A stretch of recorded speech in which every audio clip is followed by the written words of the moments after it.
Head of Toastmasters, guest. As the holidays are approaching, we find ourselves trying to squeeze more and more into each hour. We're busy shopping, wrapping presents, baking cookies, and then falling into bed tired and exhausted. We are like teapots. When the teapot is empty, there is no tea. In the same way, when we are not caring well for ourselves, we have nothing to give those around us. We feel frustrated and stressed. And in order to thrive and not just survive this holiday season, we need to care for our whole selves. We need to train our bodies, focus our minds, and feed our souls. When we think about caring for ourselves, we often just think about our bodies. They tell us sleep 8 hours a night, make sure you eat healthily, and of course reduce stress and exercise. If you're like me, the holidays mean staying up too late, counting walking around the mall as my exercise, and eating way too many cookies. But don't worry, if you're ready to run for the hills thinking this is another speech on something else you can do, it's not. I'm not going to tell you how to have rock hard abs by Christmas or lose 10 pounds by the new year. Rather, I want to encourage each of us that by doing small things over time, that equals success. I've tried radical changes over and over in my life.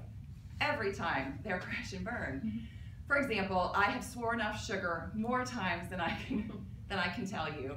And what happens is for a few days, for a few weeks, even a few months, I'll do well. But all too soon, I'm in front of the TV with my bowl of ice cream or Lucky Charms. So what has worked for me is just doing something small. When I make one small change in one area of my life, it seems like it's a snail pace, but over time, I'll make another change and another change.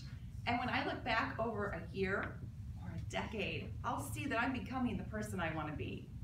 One small change that I've recently made with food is I've put the sugary cereals away, and every morning I make an omelet full of fresh veggies. And that way, if my rest of my day gets off track and I just crash and burn, I've done one thing well. I've gotten one thing right as far as food. Exercise can be a really hard thing to fit in the holidays. There's an app on my phone called 7. It's free, and it takes 7 minutes. It just walks you through some push-ups and some sit-ups, and just doing that little bit of moving, that 7-minute moving, I feel better. So it's a small way that I can move in the right direction during the holidays. And sleeping is an area that I've struggled with for years and years. We've tried big approaches. Sleeping pills, they didn't really work well for me. I would still lay in bed awake. I found that it was a lot of small changes that actually got me sleeping better. One of those is we decided, we'd read on the internet if you darken your room. So we got room darkening shades, and that night we turned off the light, and there's all these little glowing lights around my room. So we got electrician's tape and typed where my TV was, and where my iPad was, and where my phone was, and then my room was truly dark, and that did help make a difference. So not only are we just our bodies, we are our minds. There is a cognitive neuroscientist named Caroline Leaf, and she wrote a book called Switched on Your Brain. And in that, she explains that our thoughts drive our moods, and they drive our actions.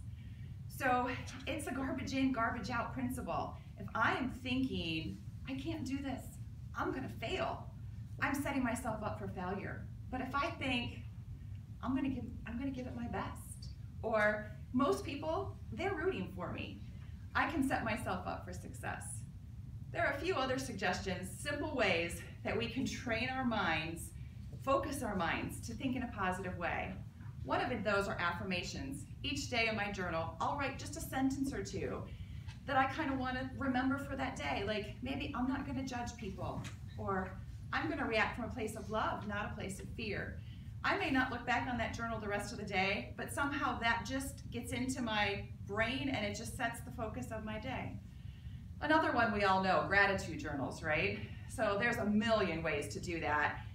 For me right now, I have just a blank calendar and each square for each day. And then at the end of the day, I find one thing that I'm thankful for. And even on a really bad day, like I'm still breathing. So there's something good I can put on each day. At the end of the month, I have a visual where I can see the positive things that happened that month. And lastly, to focus our minds, reading. I cannot tell you how much reading is just a beautiful, wonderful thing. Whether you're reading on the internet or whether you're reading books or whether you're at the library, whatever you do, fiction, nonfiction, books are a beautiful, beautiful way to train your mind. So first we're taking care of our bodies and then our minds. Now we need to take care of our souls. Our soul is the core of who we are. When our soul isn't full, we can't be the best version of ourselves. Sometimes it's hard to do the important thing, but I find when I nourish my soul, I'm better able to handle whatever life throws at me that day. Some ways that I nourish my soul, for me, Bible reading and prayer. Another one is space. When I make space for yoga or meditation or deep breathing, those things center me and calm me, and I'm able to move forward in a positive way. And lastly, journaling. I love to just free journal whatever is in my head because I can get it out on paper, untangle it, and kind of see what's going on in my brain.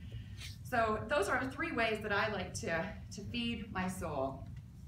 In conclusion, by caring well for our bodies, we can be full teapots, overflowing into those around us.